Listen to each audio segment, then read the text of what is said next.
Happy Wednesday, everybody. I hope you are doing awesome today. I just got off a podcast interview with a Harvard marketing professor, and I have some tips to share from that. It was an awesome interview and just wanted you to have first access to this. So super excited about this. So I want to start off by talking about first looking at three different things that are kind of part of the flow.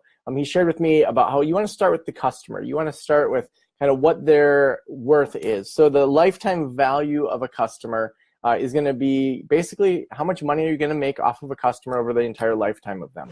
And so that's going to be helpful to kind of know some of your numbers. So for example, if someone comes and sees you an average of 10 times and then they pay $100 a session, that's $1,000 is their lifetime value.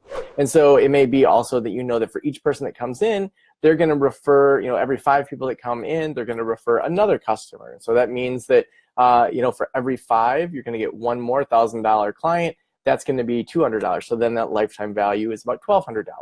So then you can look into kind of what return do I want? So I want a 1 to 5 return? Do I want a 1 to 10 return? Meaning for every dollar that you spend on marketing or advertising, what kind of return do you want? So for example, if you wanted a 12 to 1 ratio, and you know that that client's worth $1,200, then that would mean that you'd be willing to pay $100 to acquire a new client. And if you wanted, a 1 to 6 ratio, then you'd be willing to do $200. So then you look at that number, and then last, what can I do to acquire a client for $200? So if you want that 1 to 6 ratio of getting a new client, then where would you spend that $200? So we're going to look at cost per click. We're going to look at paying someone for blogging. We're going to look at all these other different things. So that's kind of point number 1. And then that's going to take us into traffic, leads, and customers. Traffic, leads, and customers. So if we think about it, traffic is just the amount of people that come to your website that learn about you. And so say you have 100 people a month that come there. So 100 people. And then using the term he used is conversion rate optimization. So optimizing that conversion rate that when they get on your website, they make that phone call, they become a lead, someone that may become a client for you. And so things like having your phone number at the top of the website so that they can call, making it easy to schedule, making sure that whoever's your front desk coordinator is answering the phone, that they are getting people scheduled, that they can speak to the value that you bring.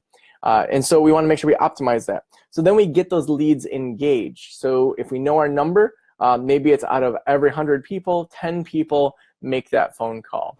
So we want to evaluate how do we raise that from 10% to 15% or 10% to 12% or 20%. And the more that at each level you can increase your conversion, the easier it is to scale and grow your business. So then after leads, we look at customers. So then what that is called marketing automation. And so really helping that client know the value you bring. So it might be that if someone's dealing with depression, that your front desk coordinator sends them an infographic about depression, or sends them a short ebook, or sends them a podcast. It may not even be yours. It might just be a helpful resource or a YouTube video, so that they're able to feel connected to you even before they come in for that first session. So traffic, leads, and customers all come together, and that is your customer lifetime value.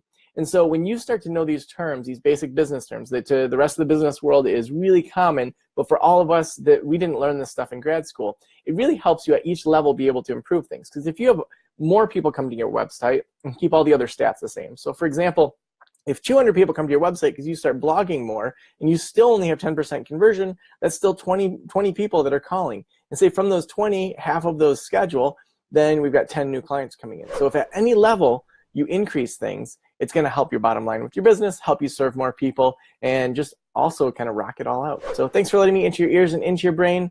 Have an awesome day.